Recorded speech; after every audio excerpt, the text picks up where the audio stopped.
Hi രാവിലെ തൈറോയിഡിൻ്റെ ഗുളിക കഴിച്ച് കഴിഞ്ഞാൽ എൻ്റെ പൊന്നോ ഒരു അരമണിക്കൂർ കഴിഞ്ഞ് ഈ ചൂട് ചായ കുടിക്കുമ്പോഴുള്ള സുഖം എന്താ സുഖം. രാവിലെ വൈകിട്ടും എനിക്ക് ചായ നിർബന്ധമാണ്. ഇന്ന് രാവിലെ കുക്കിംഗ് തകർത്തിമിയായിട്ട് നടക്കും. പൊതിച്ചോറ് കൊടുക്കണം. അങ്ങനെ ഒരു സൈഡിൽ അമ്മ കിടക്കുന്നു, അടുത്ത സൈഡിൽ ഏട്ടനും മോളും കൂടെ കിടക്കുന്നു. എൻ്റെ പൊന്നോ രാവിലെ ഒരു ഓട്ടപ്പാച്ചിൽ തന്നെ കേട്ടോ. അങ്ങനെ 9 മണിയായപ്പം ആൾക്ക് ഡാൻസ് സ്കൂളിൽ പോകണമായിരുന്നു. അങ്ങനെ ആളെയൊക്കെ ഒരുക്കി ഞാൻ ഏട്ടൻ്റെ കൂടെ പറഞ്ഞു വിട്ടു കേട്ടോ. ആൾക്ക് കുറച്ച് ദിവസം ഇല്ലായിരുന്നു. അത് കഴിഞ്ഞിട്ട് ഇപ്പം വീണ്ടും തുടങ്ങിയതാണ്. അവർക്ക് പ്രോഗ്രാമായിട്ട് നിർത്തി വെച്ചിരുന്നായിരുന്നു. അങ്ങനെ ആളൊക്കെ പോയതിന് ശേഷം ഏട്ടൻ തിരിച്ചു വന്നപ്പോഴത്തേക്കും ഞാൻ ചോറെല്ലാം നല്ല രീതിയിൽ ഇട്ട് വെച്ചിട്ടോ. എനിക്ക് ഈ ഒതുക്കി പൊതിയ അറിഞ്ഞൂടാ, അത് ഏട്ടൻ്റെ പരിപാടിയാണ്.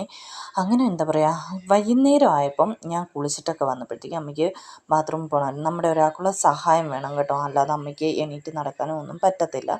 അങ്ങനെ അമ്മയെ ബാത്റൂമിലൊക്കെ കൊണ്ടുപോയതിന് ശേഷം ഞാൻ ഒരു പായസം വെക്കാനായിട്ട് അടുക്കളയിൽ പോയി കേട്ടോ. അടുക്കളയിൽ പോയി ആ പായസം വെച്ച് പിന്നെ നേരെ കഴിച്ച്.